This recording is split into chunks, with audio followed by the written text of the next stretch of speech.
Bismillahirrahmanirrahim. Walamma amaroka, dan ketika dia memerintahkanmu, bil ghaibati, untuk menghindari, untuk gaib, untuk meniadakan diri, tidak menghadirkan diri kita di hadapan anis siwa, dari segala sesuatu selain Allah. Khaufa alaika, dia khawatir, dia takut kepadamu, yaitu di sini fa'ilnya bisa penulis syair ini. Khaufa alaika, dia takut atas dirimu, inkarol wasitoh, mengingkari adanya perantara, wa isqotol hikmah, dan menggugurkan hikmah. Jadi dengan berwudu dengan air gaib, lantas kita meniadakan segala sesuatu selain Allah, maka yang ada kan tinggal diri kita dengan Allah. Nah, pada saat itu bagaimana dengan keberadaan yang lain ini? Nah, penulis syair tadi tetap mengakui keberadaan yang lain sebagai perantara, sebagai wasitoh, penengah antara kita dengan Allah. Kalau kita benar-benar mengingkari adanya penengah itu, maka salah satu konsekuensinya adalah fataqa'u fizzandakoh, engkau akan terjatuh ke dalam kezindikan, kekafiran. Faqala, maka penulis syair tadi mengatakan, waqaddim imaman, dan majukanlah imam, kunta anta imamahu, yang dulunya engkau menjadi imam darinya. Yang dimaksud ini nanti bakal dijelaskan, yang harus didahulukan menjadi imam kita adalah Nabi. Dan kita pernah menjadi orang yang senantiasa merasa menjadi imam bagi Nabi itu. Kita mendahulukan keinginan-keinginan kita, pengaturan-pengaturan kita di hadapan pengaturan Nabi. Atau selanjutnya ya guru spiritual atau mursyid. Oh iya, di sini. Wal muradu bil imami huwan nabi. Yang dimaksud dengan imam adalah Nabi sallallahu alaihi wa alihi wasallam. Wa man kana ala qadamihi, dan semua orang yang mengikuti kaki Nabi, mengikuti jejak atau ajaran Nabi. Mimman jama'a bainal haqiqati wasyariah. Tapi dikhususkan di antara yang mengikuti jejak Nabi itu adalah orang yang menyatukan antara hakikat dengan syariat. Ya, tidak hanya menjalankan syariat saja, tapi mengenali hakikat atau makna-makna batin di baliknya. Fa'amaroka, maka penulis syair tadi memerintahkanmu, bittiba'i syariatil Muhammadiyah, untuk tetap mengikuti syariat Nabi Muhammad, fi hali ghaibatika anis siwa, dalam kondisi engkau sudah gaib dari sesuatu selain Allah.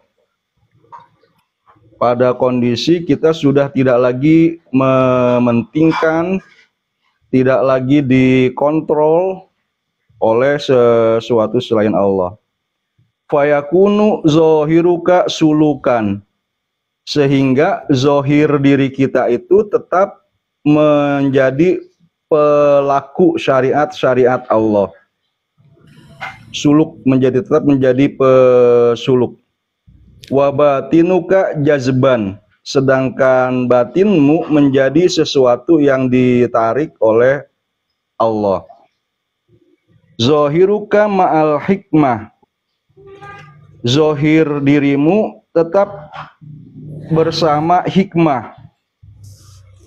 Kita mengetahui bahwa ajaran-ajaran syariat itu dikerjakan dengan alasan-alasan tertentu. Kita tetap mempertimbangkan hal itu. Tapi wabatinuka ma'al kudroh, sedangkan batin kita menyadari bahwa segala sesuatu itu terjadi dengan kodok dan kodarnya Allah.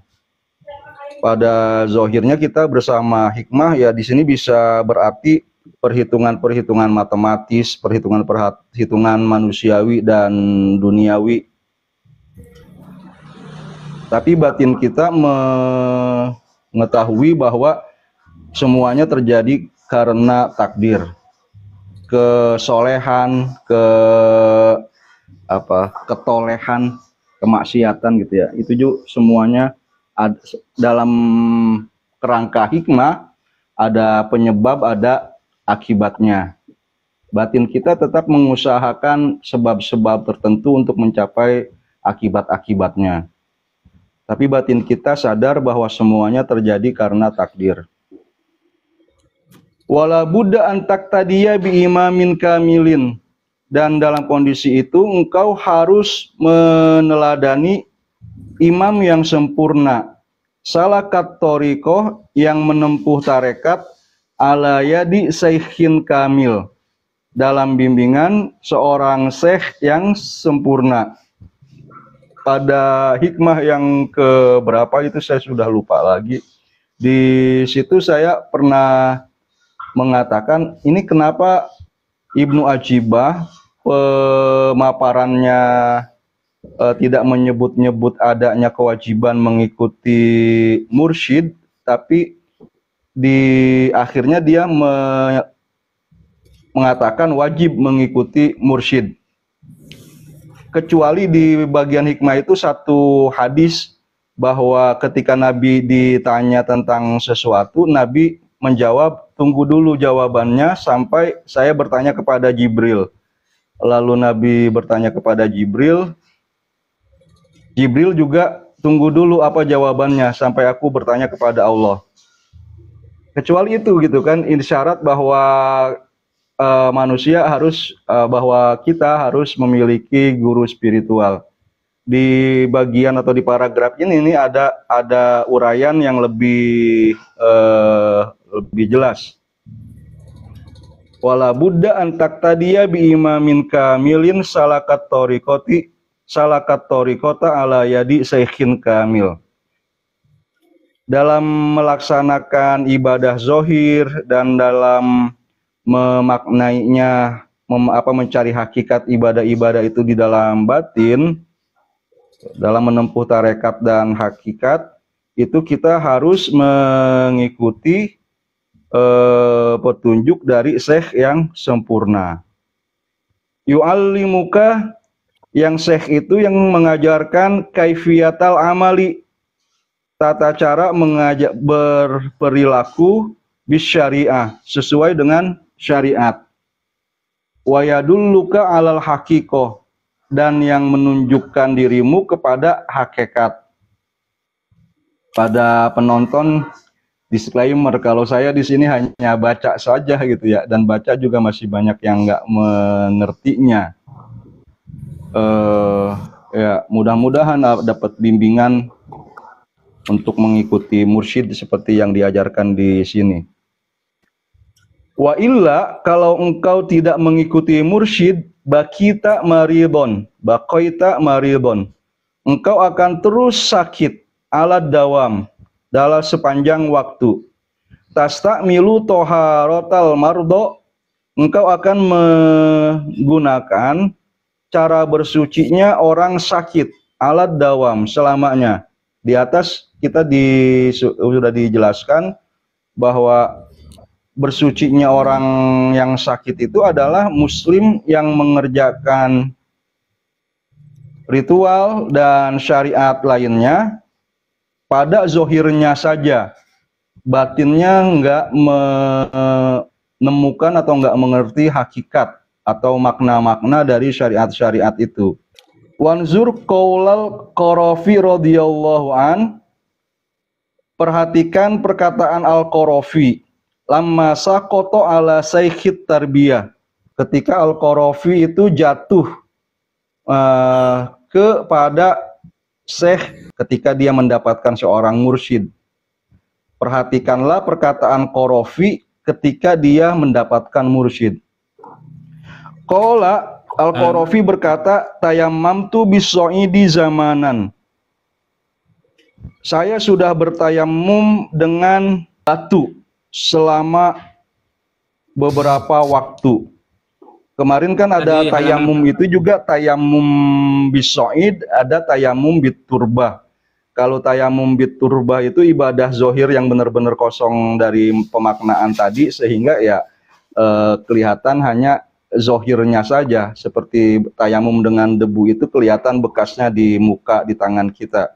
Kalau tayamum bis-sa'id dengan atau bis-sokhri dengan batu itu debunya, bekas debunya nggak kelihatan. Itu ilustrasi dari orang yang beribadah dan sudah mengetahui maknanya, tapi belum benar-benar bisa berwudu dengan air kegaiban, belum benar-benar mendapatkan curahan ilmu dari alam Jabarut.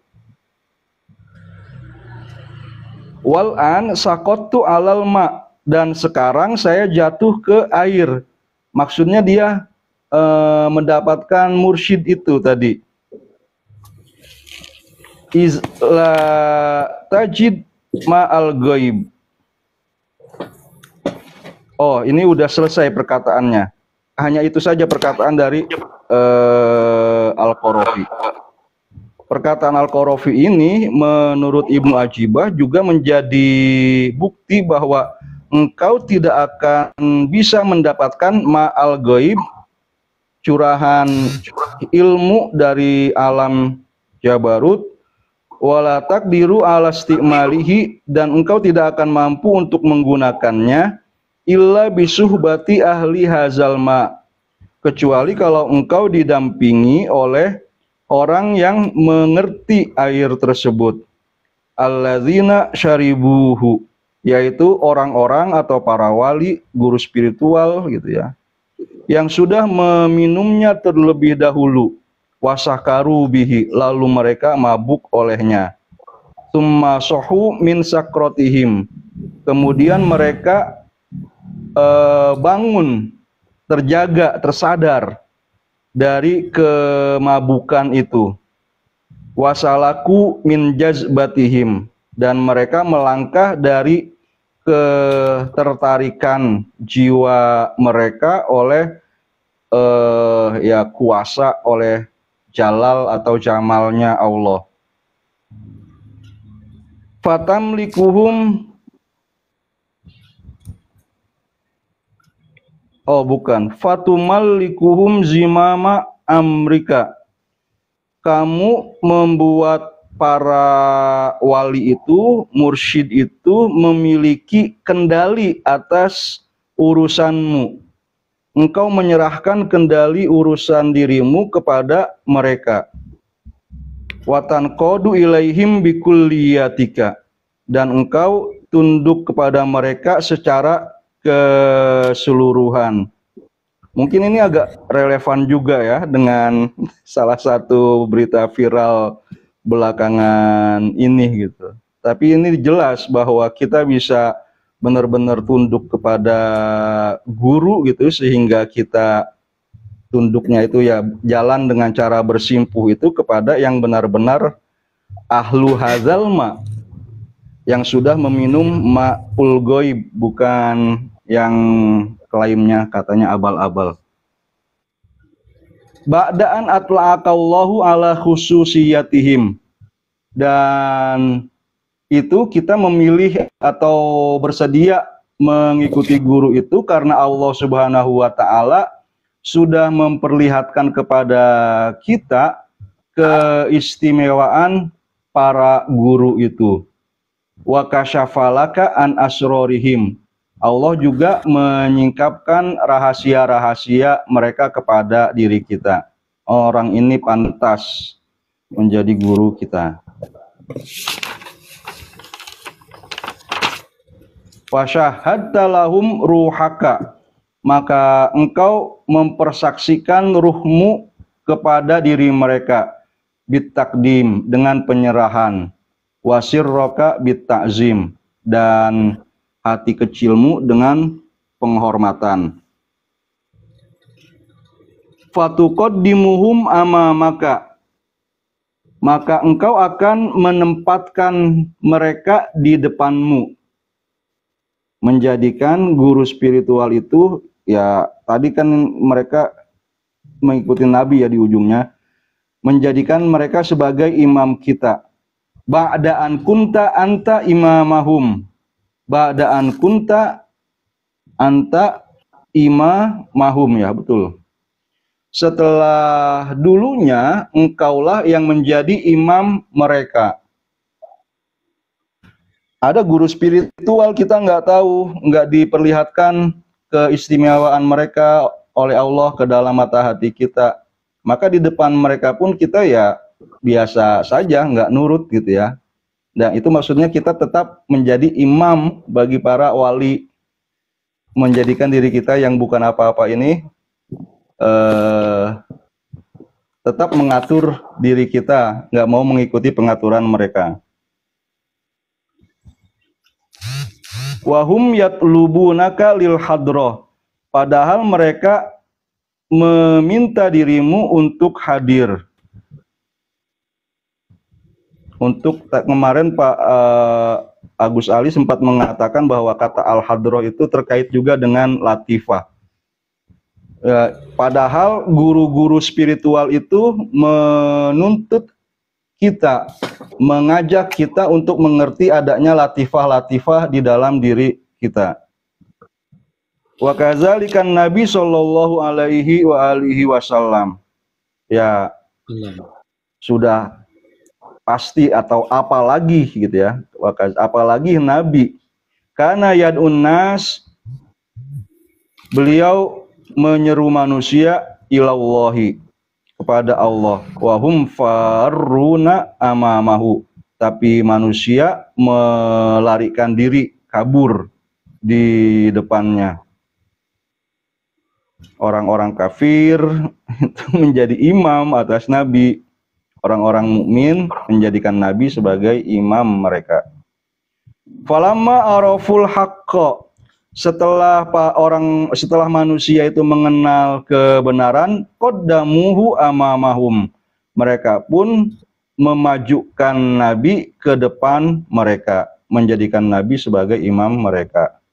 Wa haza makna qaulihi, inilah pengertian dari perkataan atau syair allazi kunta anta imamahum, yang engkaulah menjadi imam mereka. Wa qauluhu wa sholli sholatal fajri fi awalil asri, salatlah engkau salat fajar di awal waktu asar. Wa fi ba'din naskhi, dalam manuskrip lain, wa sholli sholataz zuhri fi awalil asri, kerjakan salat zuhur di awal waktu asar. Ai ijma, ajmi atau ijma, zuhro syariah, gabungkanlah terangnya syariat, li asril hakikoh, kepada asarnya hakikat, kepada masa redupnya, samar-samarnya hakikat. Ya tahu benar atau salah. Zuhur terang, asar sudah agak redup. Wa fi aksarin naskhi, sedangkan dalam kebanyakan manuskrip, wa sholli sholatal fajri fi awalil asri, kerjakan sholat subuh di awal asar. Nggak bisa dimaknai zohirnya ya. Sulit. Ai irji ilal baqoi, kembalilah engkau kepada baka, kepada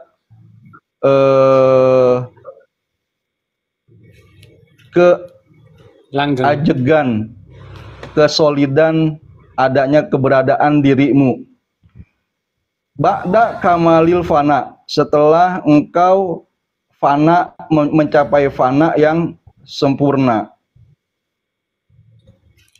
Artinya seorang sufi tadi kalau yang saya pahami itu berusaha melangkah dari ibadah zohir kepada kepemaknaan ibadah itu, kepada level tidak lagi melihat segala sesuatu selain Allah, sampai lebur pada diri Allah. Saat lebur pada diri Allah itu kan berarti sudah zohir kita dan segala perbuatan kita sudah tidak terlihat lagi. Tapi ternyata perjalanan tasawuf enggak berhenti di fana. Kita disuruh kembali kepada zohir lagi. Artinya kembali kepada ibadah-ibadah itu kita lihat lagi keberadaannya. Mengerjakan ritual sholat misalnya ya untuk mencapai ridho Allah. Lantas mungkin ya para wali sudah mencapai level itu, manisnya kedekatan dengan Allah. Nah pada level itu dia kembali lagi kepada ritual sholatnya.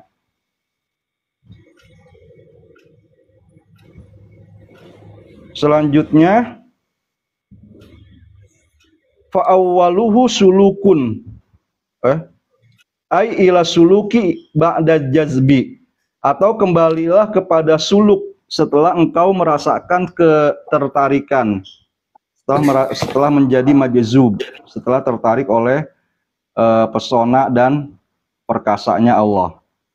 Izil golibu alal murid, karena yang umum pada seorang murid ayyataqaddamahus suluk summa ya'tihil jazab, dia mengawali dengan suluk kemudian datang kepadanya jazab. Sama seperti pengertian akhlak gitu ya. Menurut Al-Ghazali, akhlak adalah sesuatu yang dikerjakan secara otomatis tanpa perlu pemikiran. Artinya kalau kita ingin punya akhlak dermawan, itu menjadi akhlak kalau kita sudah bisa berderma tanpa mikir lagi. Nah untuk sampai ke level itu adalah dengan cara suluk sedekah.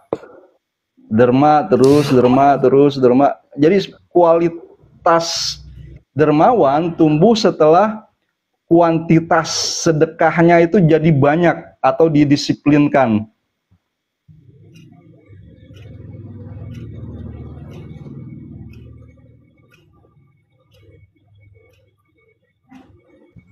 Fa'awwaluhu sulukun wa akhiruhu jazbun. Awal bagi seorang sufi adalah suluk. Awal bagi seorang muslim mukmin juga semuanya suluk. Wa akhiruhu jazab. Dan akhirnya adalah dia mengalami jazab, merasa ya tertarik. Ya, mengartikannya tertarik oleh pesona dan keperkasaan, oleh jamal dan jalalnya Allah. Kama anna awalan nahari sholatul fajri, sebagaimana hari itu diawali dengan sholat fajar, wa akhirahu sholatul asri, dan ditutup dengan sholat asar. Ai irji ila sholatil fajri allati kanat fi awwalin naharika wa sholliha fi akhiri naharika. Maksudnya kembalilah engkau kepada sholat fajar yang sudah engkau kerjakan di awal harimu, lalu kerjakan lagi di akhir harimu. Farji ila sulukil lazi kana fi awwali amrika, kembalilah engkau kepada disiplin-disiplin ritualmu yang engkau kerjakan pada awal perjalananmu. Faj'alhu fi akhiri amrika, jadikan itu semuanya tetap ada di ujung perjalananmu, pada kondisimu yang paling kiwari, paling sekarang. Wa huwa makna qaulihim, itulah makna dari perkataan mereka, muntahal kamali mabda'us syara'i.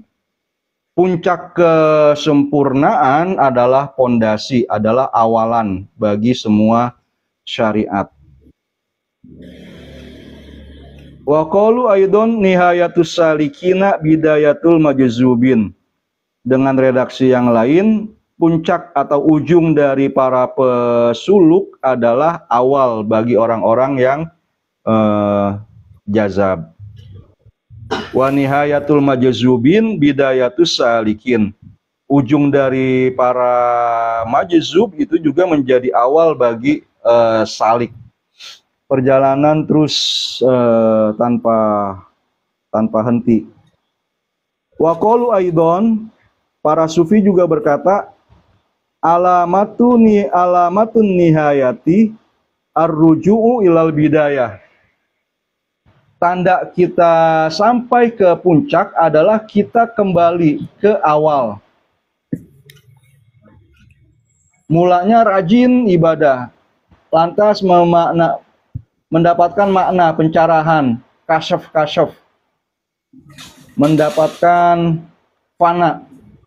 Ujung fana itu adalah kembali dia rajin ibadah. Wa sayatil kalam ala haza fi mahallihi insyaallah. Ini akan saya bahas lebih lanjut. Wa qauluhu fa hadhihi sholatul arifina bi rabbihim. Berkata, inilah salat orang-orang yang mengenal Tuhan mereka. Li'annahum tatoharut toharotal asliyah. Karena mereka sudah bersuci dengan toharoh yang primer, toharoh yang fundamental. Wasollu sholatad daimah, dan mereka mengerjakan sholat daim, sholat yang tidak terputus. Ya, sholat mafrudoh itu kan adalah as-sholatul mauqutah, sholat yang ditetapkan waktu-waktunya. Tapi secara zohir juga kita sudah diajarkan untuk sholat sebelum dan sesudah sholat. Tidak hanya sholat di masjid, tapi juga sholat di luar masjid atau di luar sajadah. Semua jalan kita adalah sajadah. Kayak lagunya Bimbo. Qala Allah Ta'ala, Allah Subhanahu wa Ta'ala berfirman, alladzina hum ala sholatihim daimun. Mereka itu adalah yang sudah sholatnya sholat daim. Fal awamu haddu sholatihim awqatuhum. Bagi orang-orang awam, batasan sholatnya adalah waktu-waktu sholat itu. Wal arifuna fis sholati ala dawam. Sedangkan orang-orang arif selalu berada di dalam sholat. Qila li ba'dihim halil qulubi sholah.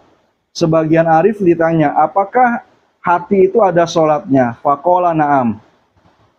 Iya jawabnya. Idza sajada la yarfa' ra'sahu abada. Jika dia sudah sujud maka dia tidak akan mengangkat kepalanya selamanya. Ai idza sajadatir ruh li haibatil jalali wal jamal. Maksudnya jika roh sudah bersujud kepada keagungan jalal dan jamal, la tarfa ra'saha abada. Maka ruh itu tidak akan mengangkat kepalanya selamanya. Wa ilaihi asyara Syusturi biqaulihi. Inilah yang diungkapkan oleh Syusturi dalam syairnya, fasjud li haibatil jalali indat tadani. Sujudlah kepada keagungan Allah ketika engkau sudah saling mendekat. Wal taqra ayatal kamali sab'al masani, dan bacalah ayat kesempurnaan yaitu sab'ul masani. Salah satunya mungkin Al-Fatihah. Wa qauluhu, dan syair di atas, fa in kunta minhum fandohil barro bil bahri. Jika engkau termasuk orang-orang arif itu, maka basuhlah, kucurkanlah naboha, daratan dengan lautan.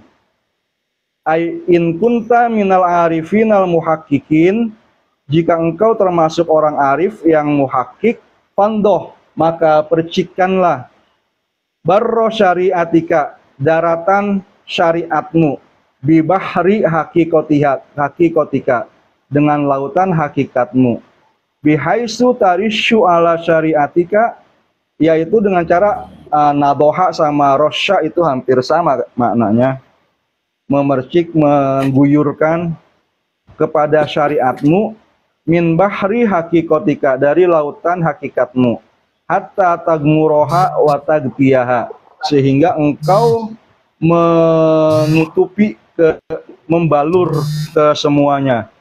Fatasiru syariatu ainal hakikoh, sehingga syariat sama dengan hakikat, wal hakikotu aina syariah, dan hakikat pun menjadi sama dengan syariat. Hatta yasiru amaluka kulluhu billah, sehingga perbuatanmu semuanya menjadi bersama Allah. Wallahu ta'ala a'lam wa billahi taufik wala haula wala quwata illa billah. Paragraf berikutnya itu pengantar untuk hikmah berikutnya. Alhamdulillah 40 menitan. Langsung saya kembalikan ke Pak Ubed dan Pak Agus, mohon masukan tambahannya.